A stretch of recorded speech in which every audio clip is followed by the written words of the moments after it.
اور جب تم عورتوں کو طلاق دے چکو اور ان کی عدت پوری ہو جائے تو ان کو اپنے شوہروں کے ساتھ جب وہ آپس میں جائز طور پر راضی ہو جائیں نکاح کرنے سے مت روکو۔ اس حکم سے اس شخص کو نصیحت کی جاتی ہے جو تم میں اللہ اور روز آخر پر یقین رکھتا ہے۔ یہ تمہارے لیے نہایت خوب اور بہت پاکیزگی کی بات ہے، اور اللہ جانتا ہے اور تم نہیں جانتے۔ اور مائیں اپنے بچوں کو پورے 2 سال دودھ پلائیں، یہ حکم اس شخص کے لیے ہے جو پوری مدت تک دودھ پلوانا چاہے، اور دودھ پلانے والی ماؤں کا کھانا اور کپڑا دستور کے مطابق باپ کے ذمے ہوگا۔ کسی شخص کو اس کی طاقت سے زیادہ تکلیف نہیں دی جاتی، تو یاد رکھو کہ نہ تو ماں کو اس کے بچے کے سبب نقصان پہنچایا جائے اور نہ باپ کو اس کی اولاد کی وجہ سے نقصان پہنچایا جائے، اور اسی طرح نان و نفقہ بچے کے وارث کے ذمے ہے۔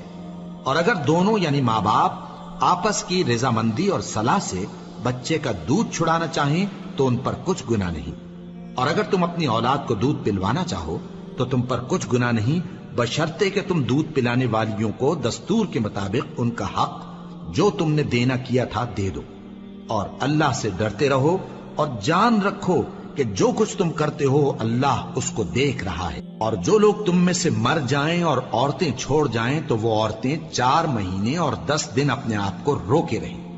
اور جب یہ عدت پوری کر چکیں اور اپنے حق میں پسندیدہ کام یعنی نکاح کر لیں تو تم پر کچھ گناہ نہیں،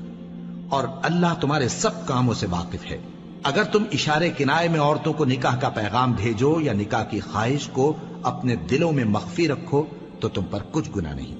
اللہ کو معلوم ہے کہ تم ان سے نکاح کا ذکر کرو گے، مگر ایام عدت میں اس کے سوا کے دستور کے مطابق کوئی بات کہہ دو، پوشیدہ طور پر ان سے قول و قرار نہ کرنا، اور جب تک عدت پوری نہ ہو لے نکاح کا پختہ ارادہ نہ کرنا۔ اور جان رکھو کہ جو کچھ تمہارے دلوں میں ہے اللہ کو سب معلوم ہے، تو اس سے ڈرتے رہو اور جان رکھو کہ اللہ بخشنے والا ہے، حلم والا ہے۔